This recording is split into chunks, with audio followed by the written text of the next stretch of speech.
What's up, everybody, and welcome back to the Virzi Effect podcast show. My name is Paul Virzi, and you guys are listening to episode 495. Guys, please keep commenting, reviewing. The show keeps moving up. You can get the Virzi Effect, iTunes, Spotify, everywhere you get podcasts. Subscribe to the YouTube channel. My guest today is somebody that I wanted on the show for a very, very long time, an absolute comedy legend, and I don't say that lightly. I really don't say that lightly, but this is a absolute comedy legend. And, when you think of comedy, this guy comes up in mind. You know him from everything. Unbelievable specials, Saturday Night Live, a New York stand-up staple, pillar, if you will. Pillar. The one and only Colin Quinn is on TVE. Colin, thank you so much for doing this. Thank you, Paul. I know you're not one who's big. You don't see Colin Quinn's name on many podcasts, so it means a lot. No, I don't like going on them, but I'm sure very few people do like going on them. It's just the way it is now. It's a part of life. Yes. Why do you not like? What would you say your number one reason for not liking going on a comedy podcast is? What don't you like about it? Well, I never liked going on radio, to be honest with you. I used to go on radio all the time, and sometimes on Opie and Anthony or Howard, I would have fun. But for the most part, I was like, oh, God, I didn't look forward to it. Let's put it that way. Are you somebody that now with everything that we're seeing now, comics that a lot of things are online now. A lot of things are, if you're a pop star, you're filling up comedy clubs, a lot of this. You don't seem like a guy that would. You seem like a guy that just does what you're going to do. But when you see that shit, when you see somebody who's willing to, do all these different things and YouTube stars and the Jake Pauls, but of comedy that happening in filling clubs, are you like, man, things really change? Do you have the old man thing of like back in my day, or are you just like, oh, this is adapting to the times, I'm going to do my thing? No, I'd say I'm definitely, you feel that way all the time in comedy, where you're just like, oh, this, you people like that. So it's nothing, you know what I mean? But now it's a YouTube star, who cares? Yeah, because you just do your own thing. You're just going to do your own thing like you always have. You do your own thing. Everybody does. Like you know how it is. It's, as a guy that writes a lot, you understand that everything else is just an excuse to get away from writing more. Writing's the hardest.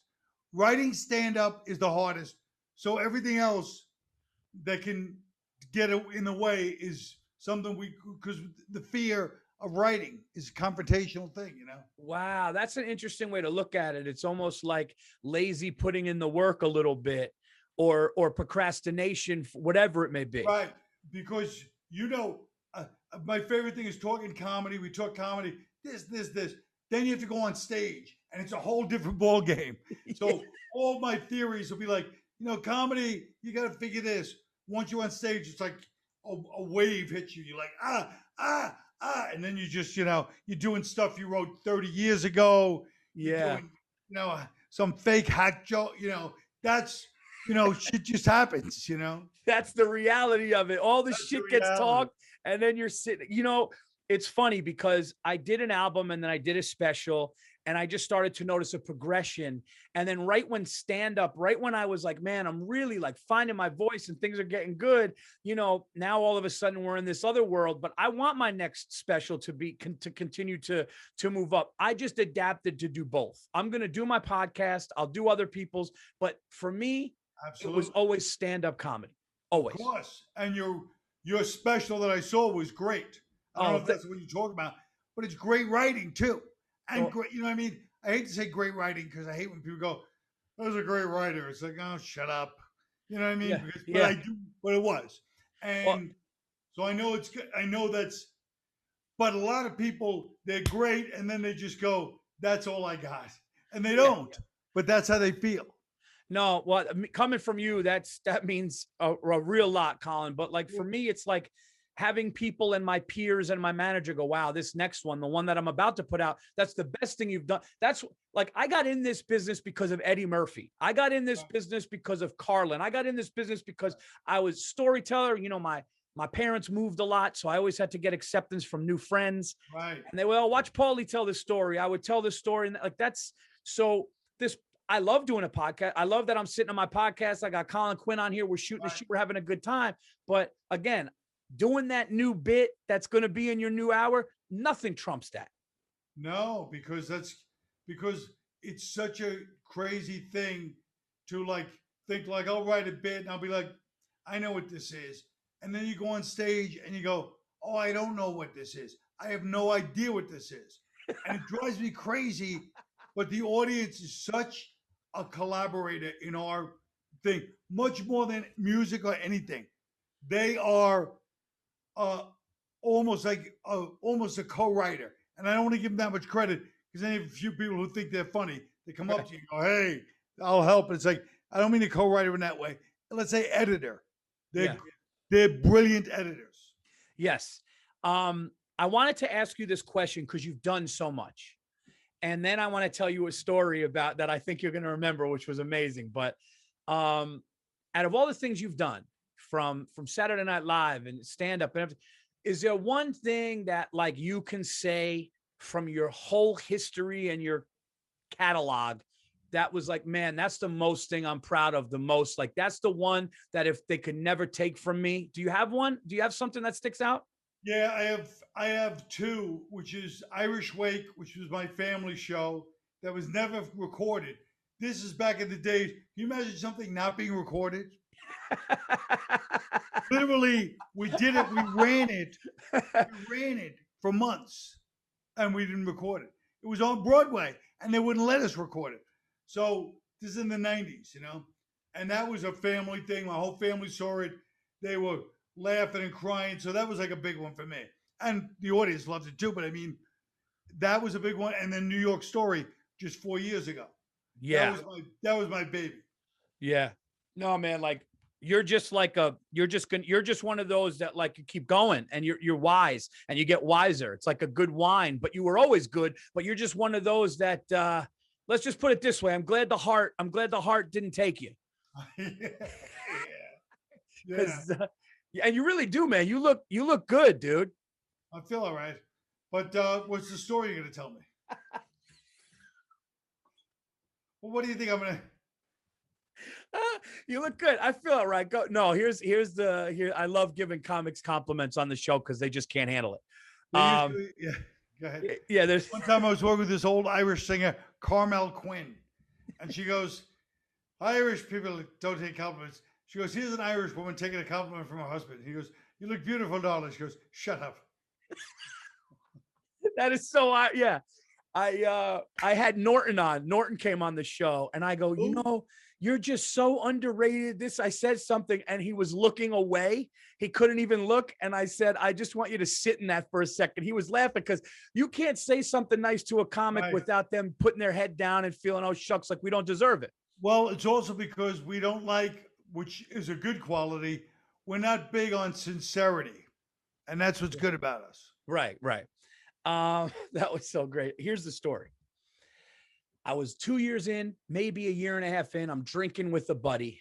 I'm drinking a lot. And we're like, let's go to the cellar. Okay, we're talking 17, 18 years from now ago. And we're in there and I saw you and I was drinking and I was young. I was like 22, 23 years old. And I was like, I'm going to go up to Colin Quinn. So I walk up to you and you were there and Manny, rest his soul, was alive at the time. And I'm seeing everybody and like Godfrey was like a newbie there. And I think like Bobby was a newbie. And like the lineup was like you and it was Geraldo and Louie and Todd Barry and all these. And I'm just like wide eyed, but I went up to you and I go, hey man, I'm a comic. I'm young. What do you think I should do? And you were walking out.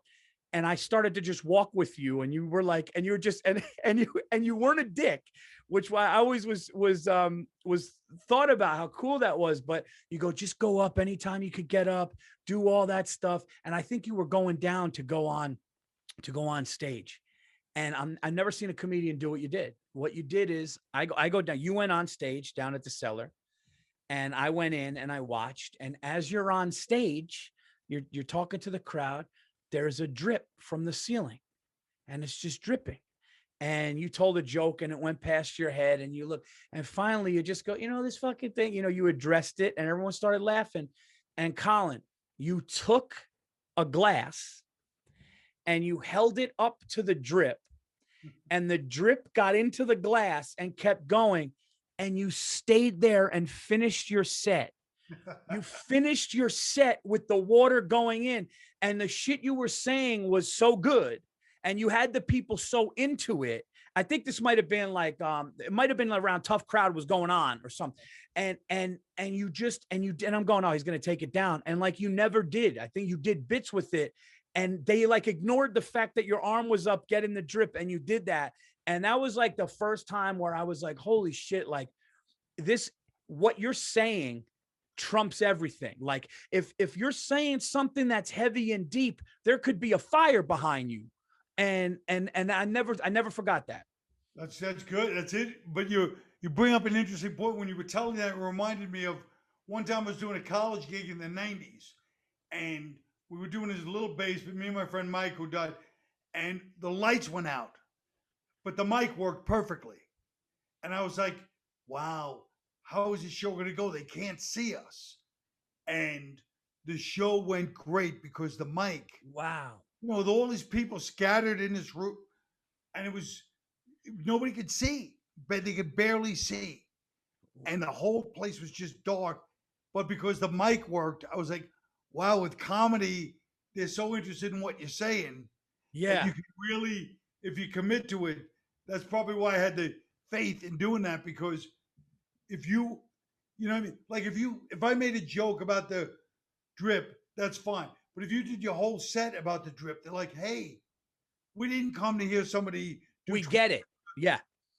We get it. We're all in this position. Give us some jokes. Give us your material. And that's so interesting about comedy, right? That it's verbal. Other things that are verbal. Yeah.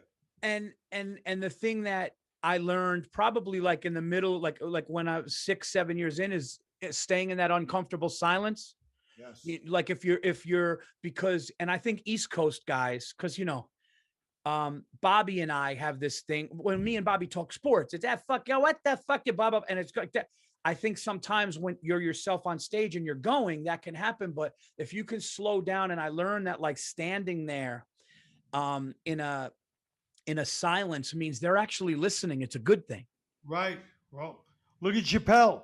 Chappelle's a perfect example of that. Yes. He'll be up there and take his time. Take his time. He has faith. They're listening.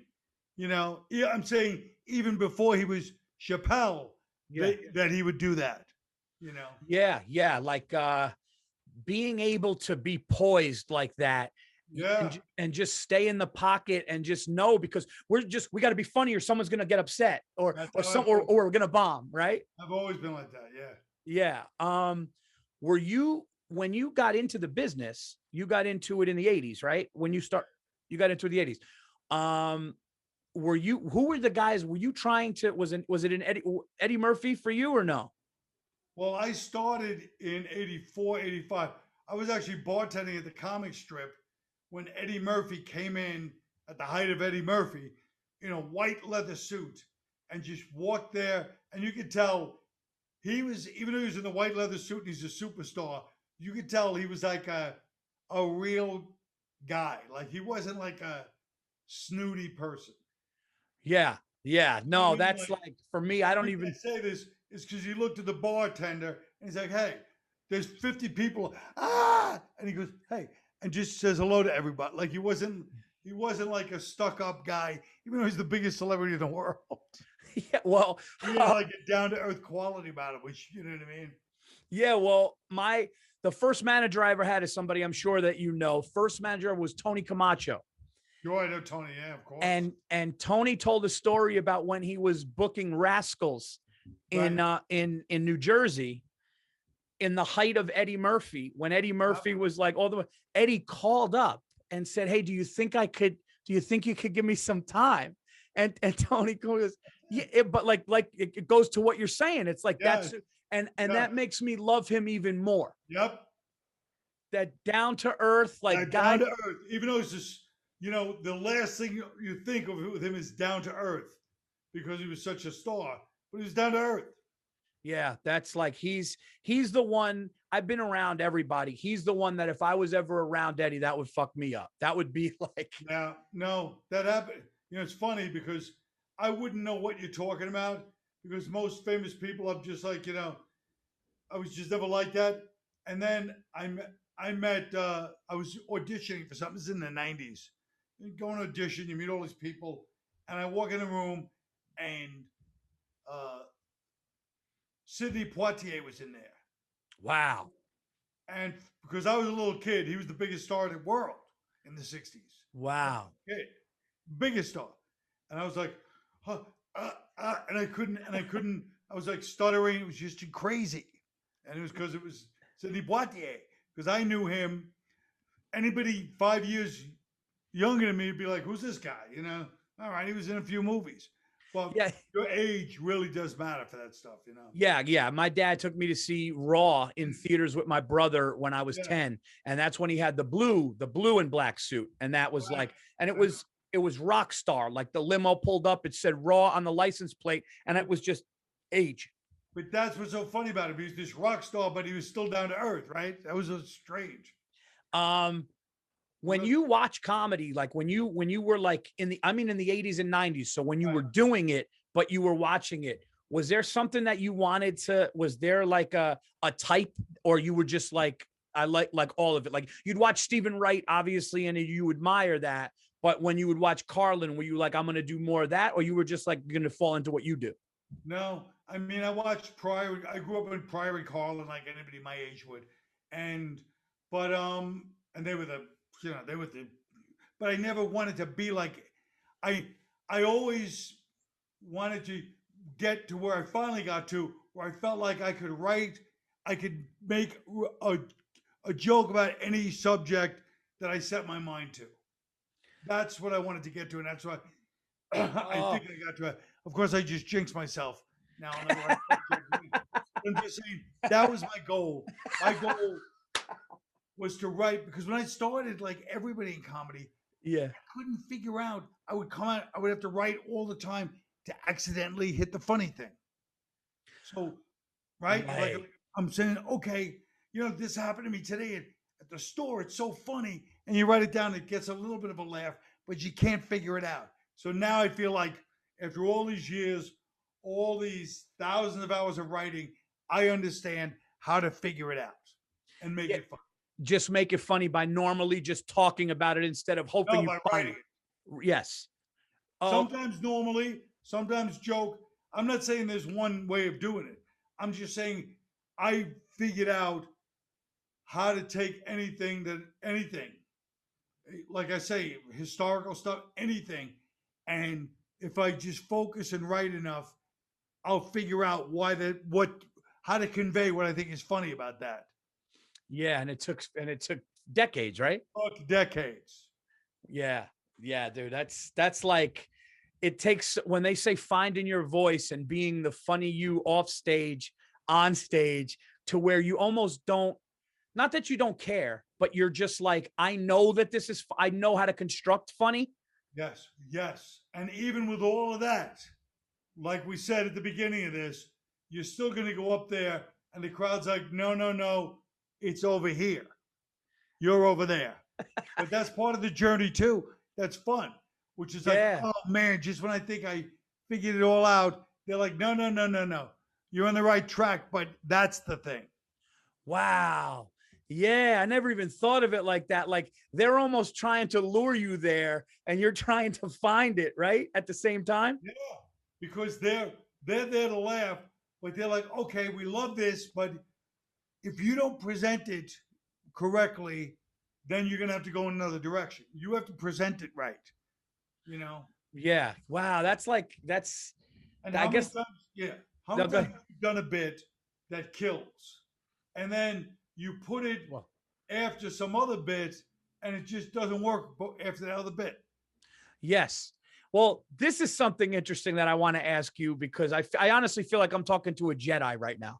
You're a it's literally like I'm talking to a Jedi of stand up. This is one thing I still haven't figured out why. Right. I still haven't figured out why. I do a bit and I'm going, oh my God, this is A material and it kills. And I go, this is going in the special. And then 5 months later, I feel like I'm still excited about it. But when I do it, it's almost like, am I missing a word or a bit? The crowd likes it, but it doesn't have that initial new thing. Yes. And I'm going like, wait a minute. I love this. 3 months ago, I was calling my manager going, I have this is going to be a big one. Yeah. And then now it's almost like it's one, but it's not where it was. But it's so weird. Well, there's a few reasons for that. One, the most positive reason is all your other stuff got so good that stuff's not the top of the act anymore. Okay. Point. Wow. That's one. Two is you are missing a word. You did change a word or flip something. Right. And then three is that you're expecting it. So you're telegraphing to the audience, right? Yes. And not in the moment. Yes. That's what we can learn, that's what actors learn how to do in a play. They learn how to be like present and in the now over 500 shows.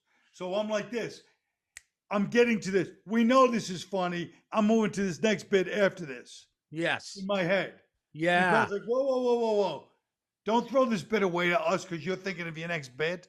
What's going on here? Like there's some little vibe, Wow. It's almost like I'm either just throwing it out there, expecting it, or maybe Colin, subconsciously, is it not as much in my heart as it's not as much. Oh my God. I mean, we've all seen that happen. You do some old bit that you don't want to do, and you're like, I'm on the road. I'm not doing that well anyway. I'm throwing this old bit that I know works, but your heart's not in it, and it doesn't do that good. It doesn't save you. Yeah. No, that's really interesting, man. I feel like when you do like I'm doing stand up now. When I was at the stand the other night, I was on stage and I was doing some new stuff from the new hour. But I just didn't want to. I wanted to, as I was doing it, I'm looking at the crowd going, I want to search and play with them a bit. But it can go bad, but I kind of want that because this is like regular to me. Yes, and this is what the whole thing is about for us. You want to be in that moment. Yeah. Do you still get like how many years have you totally been doing it now? 1984. 1984 is the first time you got on stage. Yeah, 37 years. Wow. And you found every milestone you got through. And it's funny. I bet you would say even at 37 years, you're like, I bet you there's more I could learn, right? Yeah. I mean, there's always more you can learn about anything, But I mean, yeah. Oh, absolutely. They were saying that like Denzel Washington sometimes just pops into an acting class. Like even now, like he'll like pop into a class just to either sharpen something or to see like if there was something he could work on. And I was like, holy shit, man. Like when you love something and you're trying to maybe make the art that your craft just keep getting better, I guess until you're done, until you hang it up, it's never going to end. No, until you decide it's enough already. You know what I mean? And also like we're lucky, like he has to go to the acting class to sharpen it. That's our whole lives. The audience is like our acting class. So they're always checking you. Right. Yes. They're putting you in check all the time because they're there to laugh. And if they're not laughing, you're wasting time. So they're like, okay, I'm here to laugh, but you know what I mean? Yeah. One thing that I noticed you did when I was younger, and I wonder where this comes from. And I didn't know if this was like I don't know if this was like an insecurity thing or if this was a defense mechanism thing, but I noticed you would do something more than other comics is where when you would do a joke that you thought didn't get what it should get, you would address it a lot. Yes. It's very much a defensive thing, Yeah, and I was just like, wow, this guy is like, just if he wants a different reaction, he's gonna let you know that. that you guys should have given more to that. I was always like that, but yeah, it was definitely defensive too. Um, I wanted to ask you this about Saturday Night Live, if I may. Sure. Saturday Night Live, big. I mean, and when you did Saturday Night Live, it was, no disrespect to any of the stuff going on now or in the past, even 20 years or whatever. But I feel like you hit SNL at a time where it kind of had a big resurgence. Yeah, they had to.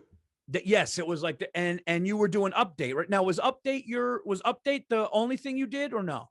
Yeah, I was a writer there, and I did some update sketches, but that was mostly That was the Now, only thing.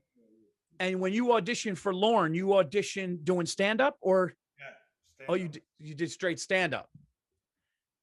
And was that like the scariest of your career or no?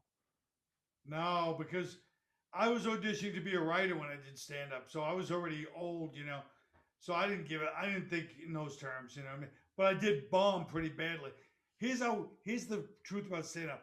I had to go on in L.A., which was never my best. And the night this was when comedy was shit. Comedy was dying.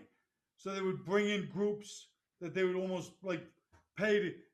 The audience that night, audition for one, was all, not a few people.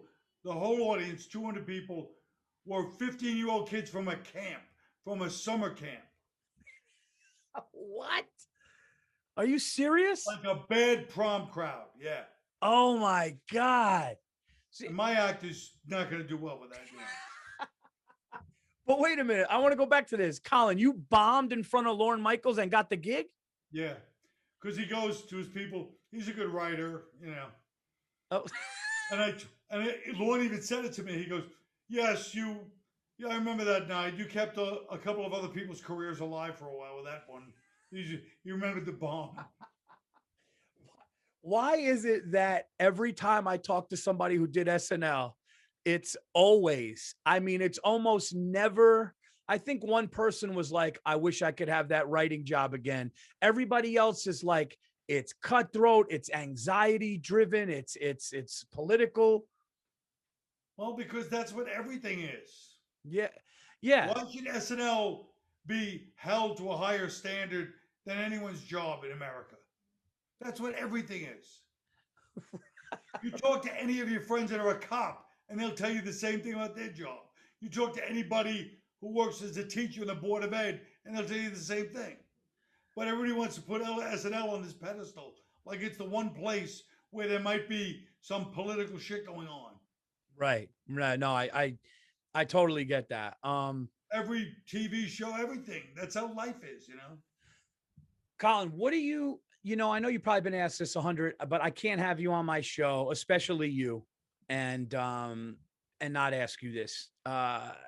And obviously I don't want you to, throw me on under the bus. I'm not going to put you in that situation, but with this whole, woke shit and being afraid to say something that you want to say because it's misconstrued and you're taken out of context and all of a sudden somebody now writes a blog about you and you're this.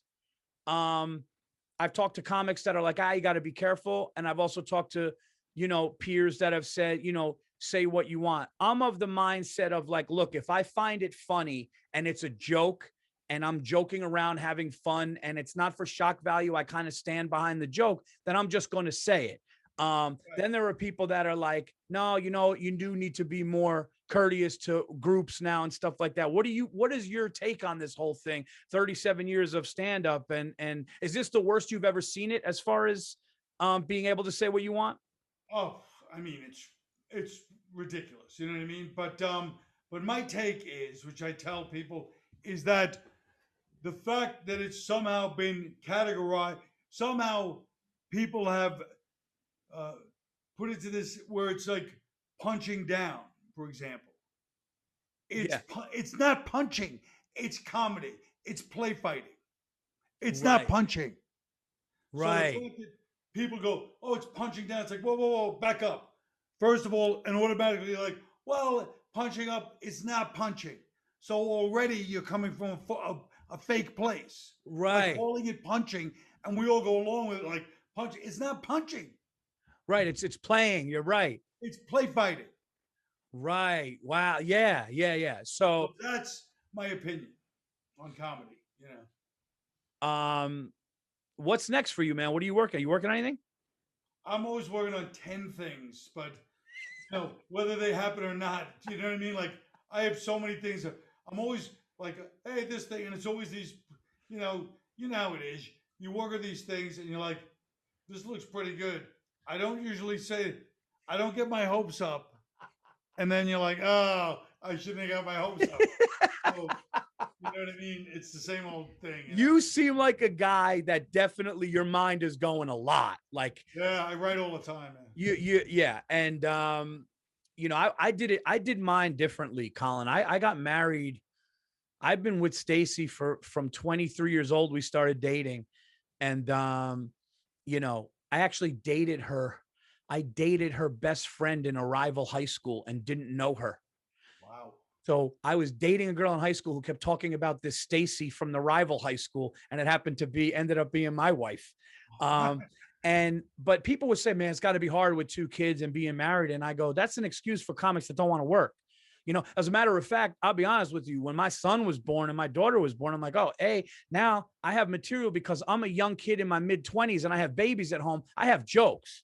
That's great. And I'm able to do it. But another thing, you said something at Montreal that really stuck with me. You were talking one time and you go, hey, guys, you were talking to the industry.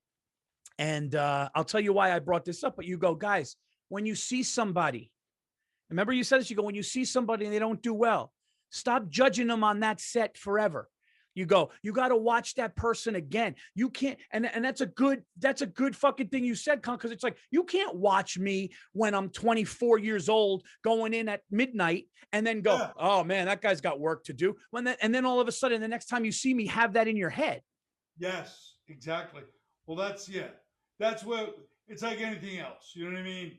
It's like no one's going to understand except what we are. Nobody ever understands anything, but the people in our industry, their job should be to watch and really start seeing. Nothing's more annoying than watching somebody in the industry who's, agent managers and stuff, and they see some brutal hack and go, oh, they killed. And it's like, yeah, I'll show you a lot of people that can kill. That's not the whole game. Yeah. That killing's not going to sustain, idiot, Yes. But that being said, if you brought me in to watch music, I'll be the guy that says, hey, that band is great, and real musicians will be like, oh, you hack. You know what I mean? Yes. So yeah, I give them a little bit of slack because nobody can understand except people that do things, so. That's funny you said that. My younger brother is a musician. He's a great songwriter and he's a drummer, plays guitar. And I'll go, hey man, did you hear that song by so-and-so? It's good. And he'll just go, ugh, that's fucking, just shut up. And Exactly. That's exactly right. My nephew, he'll only listen to My Bloody Valentine and 2 Nirvana songs, and everybody else, nah. Everything else is hack. Yeah. I remember a booker in New York City said one time, he goes, yeah, Paul's funny, but he's talking about sports a lot. Same guy. Or I think it was the same guy. Paul's funny, but he's talking about his daughter. And it's like, I just had a daughter, you fucking dope. Yes. I had a daughter, and that's what I'm talking about now because I'm 29 with a little girl. Yes. And what's wrong with talking about sports a lot? It's not like he's talking about his dick a lot. He's talking about sports and his daughter. It's something different. Even when you're saying that now, I'm saying that's unique. But this is what happens. It's like, once again, it's not just comedy. This is everything in life. Everybody's a critic. Everybody's an expert on everything. That's how it is. Yeah. Yes. Everybody is a critic. And it's funny how nobody who lives in our shoes, Colin. No. Nobody who lives in our shoe. These people don't do what we do. And they're the biggest critics. But no, that's right. But that's how we are about all this stuff too. That's true. The world, Let me ask you a question I wanted to ask you about, because something's happened with me lately, and I know it's happened with you, but I want to know your experience on it. And talking with Colin Quinn, episode 495, man. So great, man. I've noticed that when I say no, I'm saying no to things that I just for some reason, I just feel like I've either done or I'm beyond or just don't want to do because I don't feel like it. And I've noticed that since I've been doing that, a lot more opportunities have come. Because it's just like, no. And they're like, oh no. And I remember one comic said a long time ago, this guy got paid, like was asked to do 20 minutes of time for thousands of dollars. And they go, no. And I go, why'd you say no? I go, it's like 20 minutes. You would have made thousands of dollars. And he goes, because then that they think that's what my price is.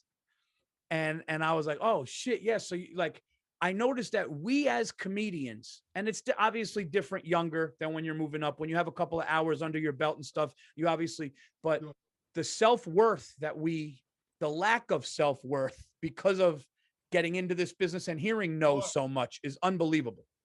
And absolutely. And you have to be your own advocate in the sense that you almost like you have to determine your worth each step of the way.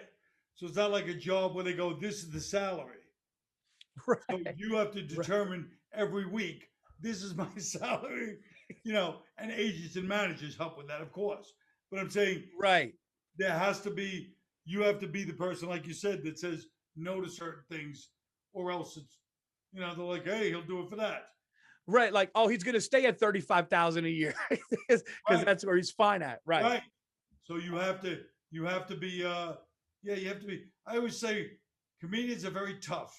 Everybody's always like, oh, comedians are insecure. I go, but they're tough. You know how tough you have to be a comedian and survive. These are really thick-skinned people, in my opinion. Tougher than any other showbiz people. Wow. You know what? Now that you think about it, because we always do, I think first of the damage and the insecurity. Right. But you know what? To still go up there and fight that day again is wow. That's great. That's crazy. All right. Last thing I wanted to ask you, because everybody always talks to you about this shit, and I'm glad I had you on the podcast to talk about all this stuff. But what do you like? In your personal life, like, are you like, what does Colin Quinn do? I always just like, what do you do? Like, you go fishing, you sit around, do you read? Like, what do you love to do? I don't do anything like fishing type stuff ever. I can't even go to like a ball game. I have such bad ADD. Even things I like I like watching boxing. If I go to a boxing match, I'll leave after the fourth round. I don't like being anywhere for too long. It just grates on my nerves. Is that like a social anxiety thing? No, it's not social anxiety. It's social irritability. So I'm just like, all right, we get it. You go to the body a lot. You go to the head a lot. We get it. Social irritability should be the name of your next hour. Everything's just like, so I don't do that kind of, you know what I mean? Like, I do like to read. You know what I mean? Are you more boxing or MMA, UFC? Well, I'm old, so I'm boxing. I still like the science of boxing, but I like MMA. But don't forget the greatest joke of all time, Artie Lang's joke, right? Which what did he say? Artie Lang, MMA joke. He goes, MMA looks like two guys having gay sex, and then halfway through, one of them realizes he's not gay.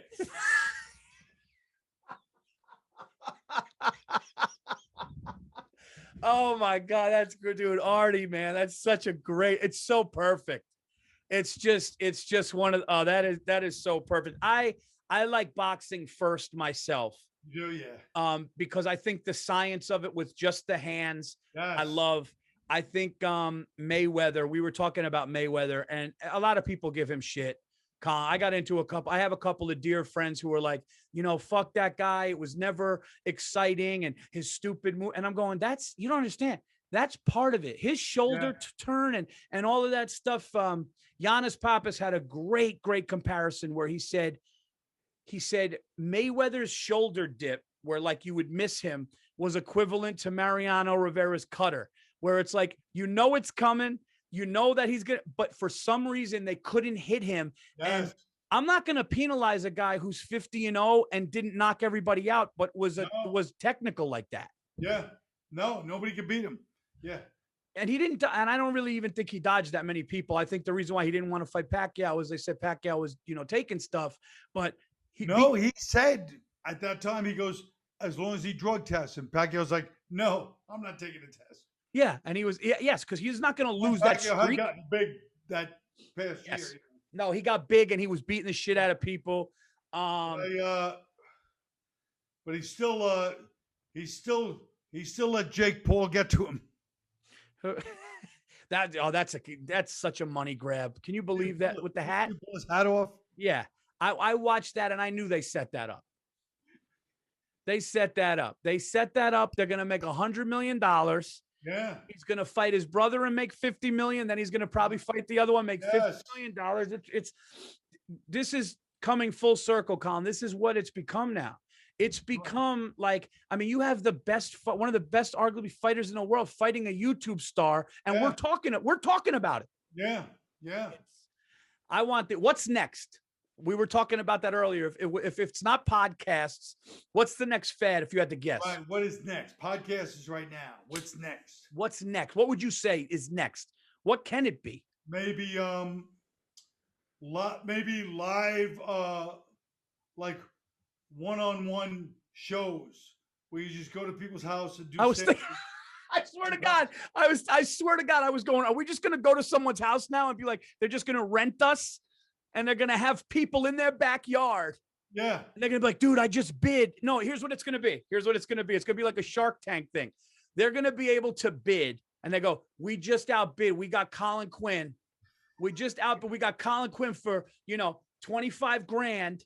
Okay, we outbid a guy for 24 grand. So now you have to go there multiple nights on the weekend to do shows. Yeah, because already we're basically strippers. One comes out, now welcome so-and-so. Hey, the MC is like the DJ. Come out, hey.